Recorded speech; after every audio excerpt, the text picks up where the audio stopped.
Señor Rodrigo Pacheco. Señor Pacheco.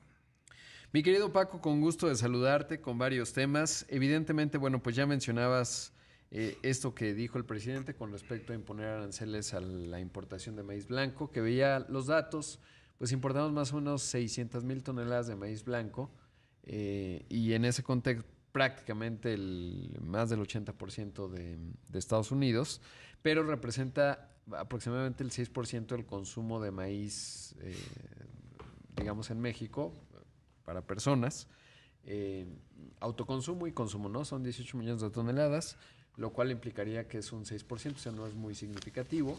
Lo que sí va a ser significativo es que por esto que dijo hoy el presidente, pues difícilmente veo que podamos evitar un panel de el que ha pedido tanto Estados Unidos y Canadá.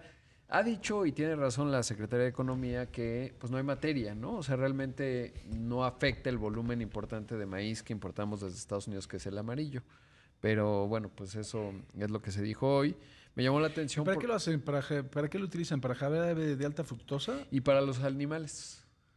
O sea, los animales comen Entonces maíz no amarillo. entiendo la medida del presidente porque Pues finalmente no, pues yo vuelve a tampoco. caer en nosotros, ¿no?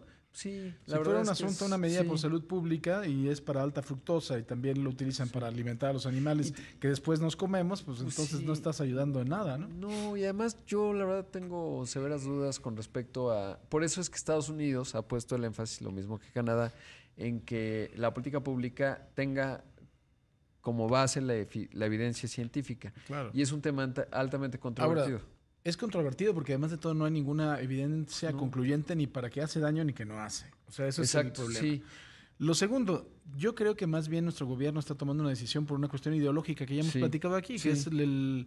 el maíz original es de México, evidentemente, Ajá. y la reproducción del maíz es por espoblación cruzada, y entonces los de Greenpeace convencieron a una serie de personajes en México que se podía terminar la variedad originaria del maíz en nuestro país, lo cual no es del todo cierto, porque realmente puedes resguardar las semillas y las tienes y puedes tener campos que nada más se siembre esa variedad.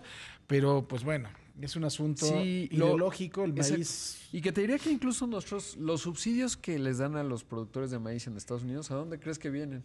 Pues a México, gracias, Sí. ¿no? O sea, además podríamos darle las gracias a al cabildo, al cabildeo, Ujú. digamos, que hay en Estados Unidos con respecto a esta Pues industria, que entonces que utilicen el Vitara, el de el de está Bayer, extraordinario, está sí, sí, extraordinario. sí, Es una opción también mucho más barata, sí, más y- productiva y, no y es un invento de un mexicano. exacto. No es transgénico, es simple y sencillamente una serie de De, cruzas ¿Sabes qué sí va a de ser un las problema variedades grave? originarias. Cuando se limite la utilización de glifosato en México, Ujú. vaya pesadilla. O sea, yo me imagino que por el nivel de utilización que tiene en México, la productividad que está vinculada a la productividad del campo y lo que hemos observado ahora en las protestas allá en Culiacán, pero en general, eso se va a tener que posponer porque de otra forma esto no va a funcionar, ¿no? Y además, bueno, pues sobre todo en un entorno todavía de alta inflación que estamos viendo en este 2023 y finales, y todavía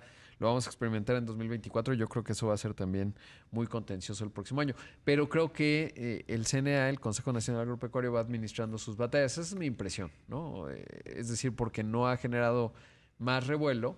Y si te quedas sin glifosato para muchos productores mexicanos de todo el país, va a ser un verdadero problema, porque no De hay un acuerdo. sustituto en el volumen y en el precio que se requiere para sustituirlo. Pero bueno, pues así está el asunto. Oye, Paco, y otros datos también interesantes. Sabes que hoy se da a conocer de parte del IFT la encuesta nacional sobre disponibilidad y uso de tecnologías de la información en los hogares. Nos muestra que todavía hay rezagos en cuanto a llevar el Internet a zonas alejadas. Sabes que el 78,6% de los mexicanos, 93,100,000 personas, en 2022 se conectan a Internet. Eso es interesante, pero baja mucho en el ámbito rural porque baja un 62%.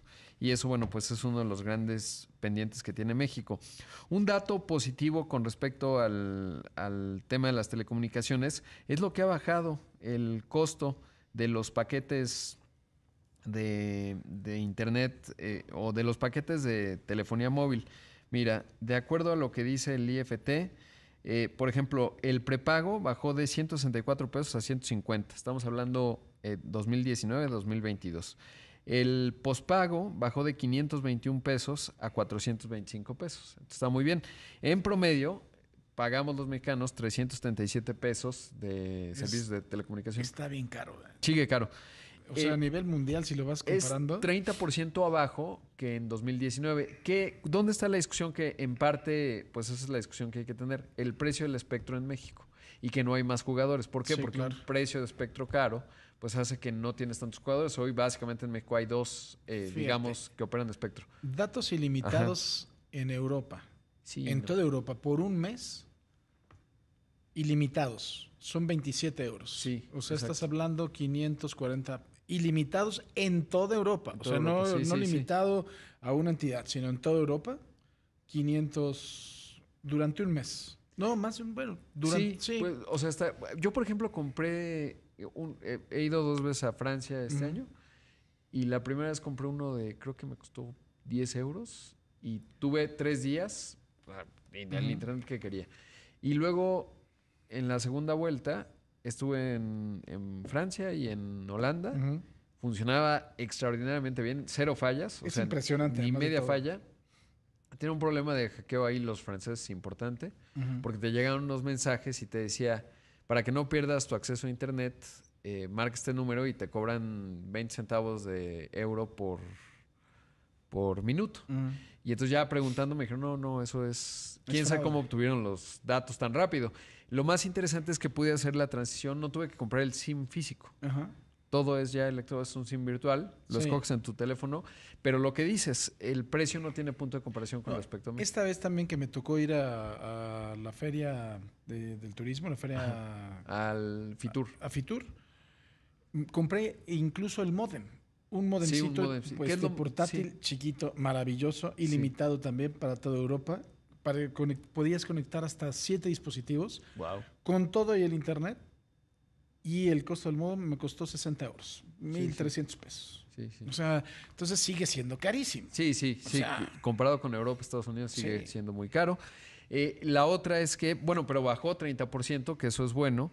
Y te voy a decir algo bien interesante. El 82% de los usuarios está en prepago. O sea, somos un mercado todavía en esa parte pues no tan próspero. Postpago, solo el 15%. Ahora, datos interesantes también, el acceso o el número de usuarios de Internet, porque ¿qué crees? Hay una correlación entre el número de usuarios de Internet por estados con respecto a los estados pues, más pobres. Mira, los 3 más pobres en todos los indicadores que puedas ver, por ejemplo, la encuesta ingreso-gasto de los hogares en México, los 3 que siempre aparecen al fondo de la tabla son Chiapas, Oaxaca y Guerrero. Bueno, pues son los 3 estados que tienen menos porcentaje de personas conectadas a Internet. En el caso de Chiapas es realmente bajo, 56%, mientras que los 3 estados más, o de los más prósperos, Ciudad de México, Nuevo León, Baja California, pues son los que tienen más conectividad, ¿no? Por ejemplo, la Ciudad de México el 89%, Baja California el 89%, prácticamente el 90%, Nuevo León el 86%, Aguascalientes, que me sorprende mucho, 87%, y me sorprende porque recientemente que andaba por allá veía que el número de hogares que tienen automóviles es de los más altos a nivel nacional. Y luego te cuento la estrategia de Indonesia que viene al caso con México.